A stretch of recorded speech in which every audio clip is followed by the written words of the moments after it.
Et j'ai exploré un peu toutes les opportunités qui s'ouvraient. Et en effet, j'avais l'impression d'avoir atteint dans mon entreprise un plafond de verre. Et donc, j'ai vu, en tout cas dans les MBA, une façon d'avoir plus de compétences, de me professionnaliser un petit peu. Et je voulais rester dans le monde de la santé. C'était une formation pour moi très complémentaire, avec une petite promo, le part-time qui permettait de garder l'activité professionnelle et des axes de formation tournés vers le management, le leadership, la communication, en plus de tout un tas de champs de compétences dans la santé, l'organisation du système de soins, etc. Et donc c'est pour ça que je me suis tournée vers l'IAE. On a des cours qui sont extrêmement interactifs en fait. Au niveau pédagogique, on échange énormément parce qu'on a des personnes qui ont elles-mêmes des postes très importants et qui ont plein de choses à nous apprendre aussi. Donc l'échange, il est constant. On a par ailleurs du coaching. Donc le coaching, on pourrait pas faire ça si on avait des promos de 50. Donc non, on se restreint on essaye de pas dépasser 25 personnes. On met beaucoup l'accent sur le leadership. D'accord. Et aussi la capacité à être centré sur la personne, donc que ce soit sur le patient, le client, enfin selon le type de secteur, mais d'adopter cette capacité à adopter ce regard-là en se mettant à la place de l'autre. Qu'on n'apprend pas uniquement des connaissances en marketing, en communication.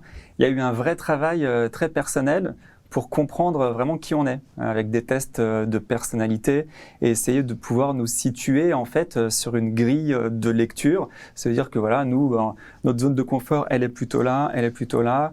En fait, le fait de bien se comprendre, savoir comment est-ce qu'on va réagir par rapport à des situations de stress ou par rapport aux autres, ça permet aussi de comprendre les autres. Moi, ça n'aurait pas été compatible avec mes valeurs d'avoir une formation qui ne soit pas éthique et qui ne soit pas en adéquation avec ça. Et ça l'était parfaitement. L'objectif est de rendre service à l'individu, au patient quand c'est un patient, à la personne quand elle est encore en bonne santé. Et donc, en tout cas, les clés de la formation du MBA MCS, ça reste vraiment orienté là-dessus. Donc, comment on rend service à l'individu tout en prenant du recul par rapport à l'écosystème de la santé. Cette envie de création d'entreprise, de création de NeoFlow, elle m'a accompagné tout le long du MBA et tous les cours venaient alimenter, on va dire, mon sujet de mémoire et ma réflexion.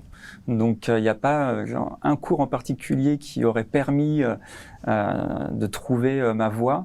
On va dire que c'est ma réflexion initiale sur mon sujet de mémoire qui a été le point de départ. J'ai pris beaucoup de plaisir à faire ce MBA. Ça m'a énormément apporté. Et je pense que ça m'a permis surtout de développer, entre autres, mes compétences en leadership et en management bienveillant, participatif. Et donc j'espère pouvoir, comme aujourd'hui j'ai une équipe à manager, pouvoir prendre bien soin d'eux grâce au MBA.